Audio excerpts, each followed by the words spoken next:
Premier livre, le livre qui dit la vérité. 6. Les nouveaux commandements. Géniocratie, humanitarisme, gouvernement mondial, votre mission. Géniocratie. Le lendemain, je le rencontrai de nouveau et il parla. Tout d'abord, voyons l'aspect politique et économique. Quel genre d'hommes permettent à l'humanité de progresser? Les génies. Il faut donc que votre monde revalorise les génies et leur permette de diriger la terre. Vous avez eu successivement au pouvoir les brutes qui étaient supérieurs aux autres par la force musculaire, les riches qui avaient les moyens d'avoir beaucoup de brutes à leur service et les politiciens qui ont pris au piège de leurs espoirs les peuples des pays démocratiques, sans parler des militaires qui ont basé leur réussite sur une organisation rationnelle de la brutalité. Le seul type d'homme que vous n'ayez jamais placé au pouvoir, c'est justement celui qui fait progresser l'humanité. Qu'il découvre la roue, la poudre, le moteur à explosion ou l'atome, le génie a toujours fait bénéficier de ses inventions le pouvoir d'hommes moins intelligents que lui, utilisant souvent des inventions pacifiques à des fins meurtrières. Il faut que cela change. Pour cela, il faut supprimer les élections et les votes qui sont complètement inadaptés dans leur forme actuelle à l'évolution de l'humanité. Les hommes sont tous les cellules utiles d'un immense corps qui s'appelle l'humanité. La cellule du pied n'a pas à dire si la main doit ou non prendre un objet. C'est le cerveau qui doit décider. Et si cet objet est bon, la cellule du pied en profitera. Elle n'a pas à voter puisqu'elle est faite pour faire avancer l'ensemble dont fait partie le cerveau et n'est pas capable de juger si ce que la main peut prendre est bon ou mauvais. Les votes ne sont positifs que quand il y a égalité de connaissances et de niveau intellectuel. Copernic fut condamné par une majorité de gens incapables parce qu'il était seul à avoir un niveau suffisant pour comprendre. Et pourtant la Terre n'était pas le centre du monde comme le croyait l'Église. Elle tournait bien autour du Soleil. Quand la première voiture a roulé, si on avait fait voter tout le monde pour savoir si on devait autoriser les voitures ou les interdire, la réponse des gens qui ignoraient tout de l'automobile et s'en moquaient aurait été négative et vous rouleriez toujours en voiture à cheval. Comment changer tout cela? Vous avez maintenant des psychologues qui sont capables de créer des tests d'évaluation de l'intelligence et de l'adaptation de chaque individu. Il faut que dès l'enfance, ces tests soient appliqués systématiquement afin de définir l'orientation des études du sujet et qu'au passage à l'âge où l'individu devient responsable, on délimite finalement son coefficient intellectuel qui sera marqué sur sa carte d'identité ou d'électeur. Ne seront éligibles à quelque poste public que ce soit que les individus ayant un coefficient intellectuel supérieur de 50% à la moyenne et ne pourront être électeurs que ceux ayant un coefficient intellectuel supérieur de 10% à la moyenne. Beaucoup de vos hommes politiques actuels ne pourraient plus exercer leurs fonctions si cela existait aujourd'hui. C'est un système tout à fait démocratique. Il y a des ingénieurs qui ont une intelligence inférieure à la moyenne, mais qui ont beaucoup de mémoire et ont passé des tas de diplômes grâce à cela, et il y a des ouvriers ou des paysans même pas spécialisés, qui ont une intelligence de plus de 50% supérieure à la moyenne. Ce qui est inadmissible actuellement, c'est que la voix de ce que vous appelez vulgairement un con vaille autant que celle d'un génie qui a mûrement réfléchi de quelle façon il allait voter. Dans certaines petites villes, les élections sont remportées par celui qui a offert le plus d'apéritifs et pas par celui dont les projets sont les plus intéressants. Donc au départ, droit de vote réservé à l'élite intellectuelle, à ceux dont le cerveau est le plus apte à réfléchir et à trouver des solutions à des problèmes. Ce ne sont pas forcément ceux qui ont fait beaucoup d'études. Il s'agit de placer le génie au pouvoir. Vous pouvez appeler ça la géniocratie. Humanitarisme.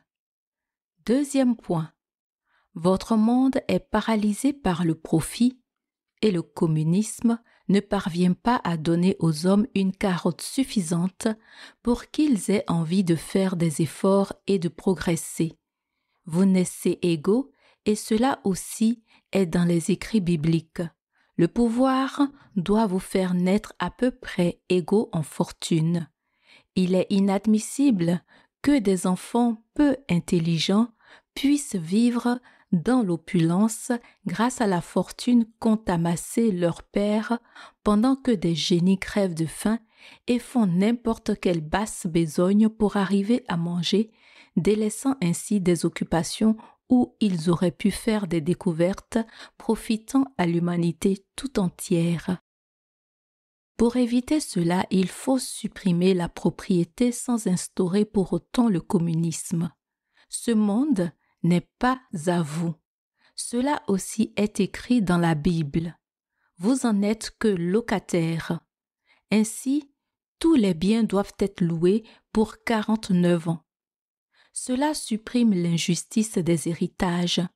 Votre héritage, l'héritage de vos enfants, c'est le monde tout entier si vous savez vous organiser pour le rendre agréable. Cette orientation politique de l'humanité n'est pas le communisme. Elle se préoccupe de l'avenir de l'humanité. Appelez-la l'humanitarisme si vous voulez lui donner un nom. Prenons un exemple. Un homme a terminé ses études à 21 ans et il veut entrer dans la vie active. Il choisit une profession et gagne de l'argent. S'il veut, ses parents étant toujours vivants se loger, il achète une maison. Il loue en réalité une maison ou un appartement pour 49 ans à l'État qui l'a fait construire. Si l'habitation est estimée à 100 000 francs, il paiera cette somme par mensualité pendant 49 ans. À 70 ans, 21 ans, plus 49 ans, il aura payé sa maison et pourra y vivre en ne payant plus rien jusqu'à sa mort. À sa mort, cette maison reviendra à l'État qui devra en laisser la jouissance gratuite aux enfants du décédé s'il en a. Supposons qu'il y en ait un. Celui-ci jouira toute sa vie gratuitement de la maison de son père. À sa mort, son enfant pourra lui aussi jouir de la maison familiale et ceci éternellement. L'héritage doit être complètement aboli sauf pour la maison familiale. Ceci n'empêche pas le mérite de chacun d'être récompensé. Prenons un autre exemple. Un homme a 2 enfants. L'un est très travailleur, l'autre paresseux. À 21 ans, ils décident chacun de suivre leur propre chemin. Ils loueront chacun une maison d'une valeur de 100 000 francs. Le travailleur gagnera très vite plus d'argent que le paresseux. Il pourra alors louer une maison coûtant 2 fois plus cher à la place de la première. S'il en a les moyens, il pourra même louer les 2, l'une lui servant de maison de campagne. Il pourra aussi, si ses économies sont fructueuses, faire construire et louer lui-même pour 49 ans cette maison, l'argent lui revenant. Mais à sa mort, tout reviendra à la communauté, sauf la maison familiale qui reviendra à ses enfants. En quelque sorte, un homme peut faire fortune pour lui selon son mérite, mais pas pour ses enfants. À chacun son mérite. Pour des entreprises commerciales et industrielles, c'est la même chose. Celui qui crée une affaire, elle est à lui pendant toute sa vie et il peut la louer, mais jamais pour plus de 49 ans. Les agriculteurs aussi, leurs terres, ils peuvent les louer pour 49 ans afin de les exploiter. Après, elles reviennent à l'État qui pourra les relouer pour 49 ans. Le fils peut les relouer pour 49 ans. Il doit en être ainsi pour tous les biens qui demeurent exploitables. Rien n'est changé quant à la valeur des choses. Actions, or, entreprises, argent liquide, immeubles, tout ce qui peut avoir de la valeur, tout appartient à la communauté, mais peut être loué pour 49 ans par ceux qui en ont acquis les moyens par leur mérite et leur travail. Ainsi, un homme ayant fait fortune vers l'âge de 49 ans pourra faire construire des immeubles, les louer en appartements pour 49 ans et jouir de cet argent jusqu'à sa mort. Ensuite, l'argent provenant de ces locations reviendra à la communauté. Cet humanitarisme est déjà prescrit dans la Bible. Tu compteras pour toi 7 sabbats d'année, 7 fois 7 années, 49 ans. Quand donc tu feras une vente à ton prochain ou que tu achèteras de la main de ton prochain, ne vous lésez pas l'un l'autre. D'après le nombre d'années après le jubilé, tu achèteras de ton prochain. D'après le nombre d'années de production, il te vendra. Selon qu'augmentent les années, tu augmenteras son prix et selon que diminuent les années, tu diminueras son prix car c'est un nombre de production qu'il te vend. Terre ne se vendra pas à perpétuité, car la terre est à moi, tandis que vous êtes des hôtes et des résidents chez moi. Lévitique 25, 8, 14, 16, 23. Si le génie est admis au pouvoir, il comprendra l'utilité de ces réformes. Vous devez également faire en sorte que toutes les nations de la terre s'allient pour ne plus avoir qu'un seul gouvernement. Gouvernement mondial. Ce qui vous permettra d'y arriver, c'est la création d'une nouvelle monnaie mondiale et d'une langue unique. On ne parle plus l'auvergnat à Clermont-Ferrand, on ne parlera plus le français à Paris bientôt, ni l'anglais à Londres, ni l'allemand à Francfort.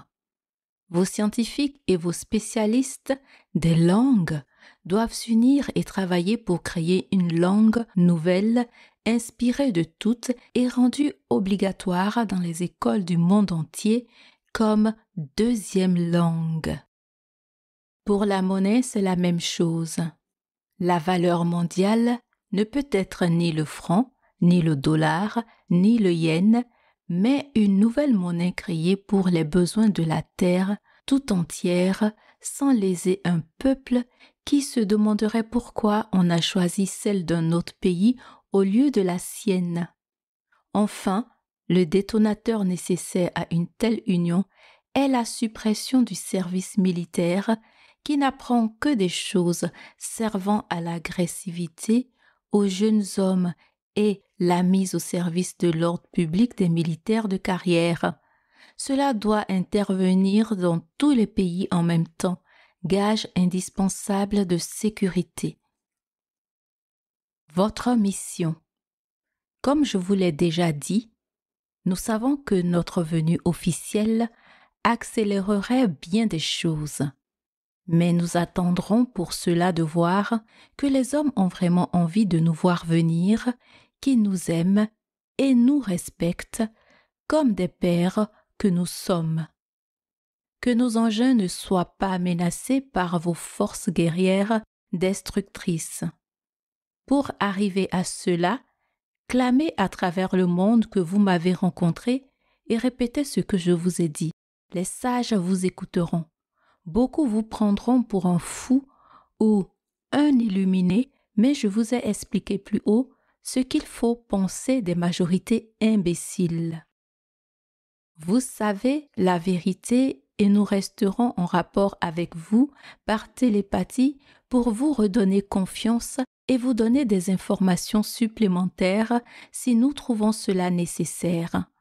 Ce que nous voulons, c'est voir s'il y a suffisamment de sages sur la terre. Si un assez grand nombre vous suivent, nous reviendrons au grand jour ou dans l'endroit que vous aurez fait aménager pour nous accueillir.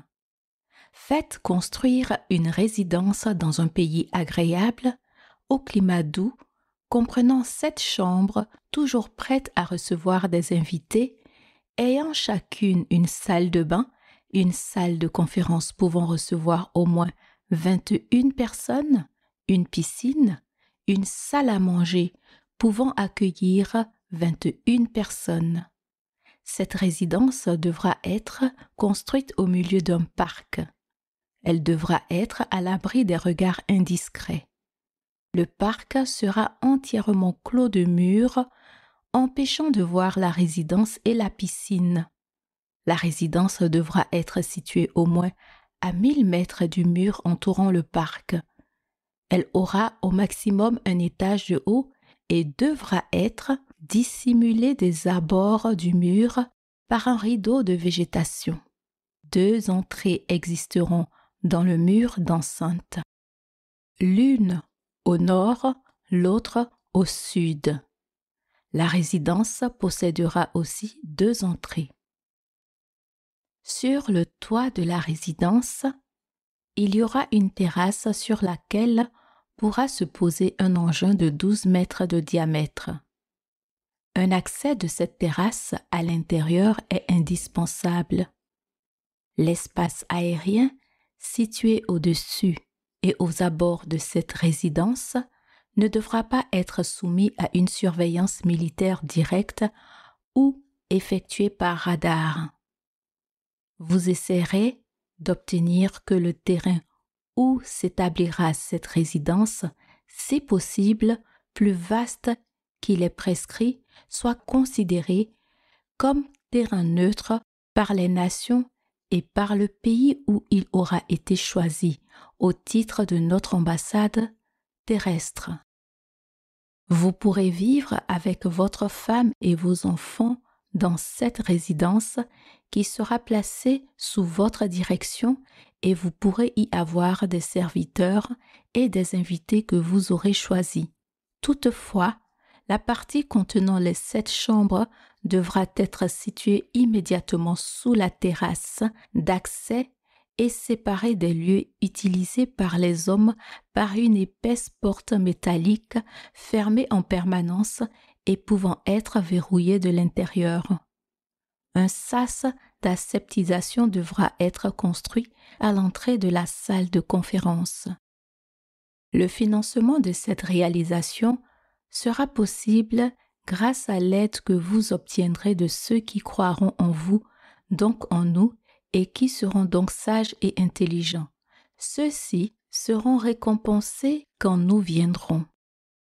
Tenez un fichier de ceux qui contribueront financièrement à la réalisation, si modeste que soit leur contribution à l'édification ou à l'entretien de cette résidence, et prenez à travers le monde, dans chaque nation, un responsable de la divulgation de la vérité permettant aux gens de s'unir pour la répandre.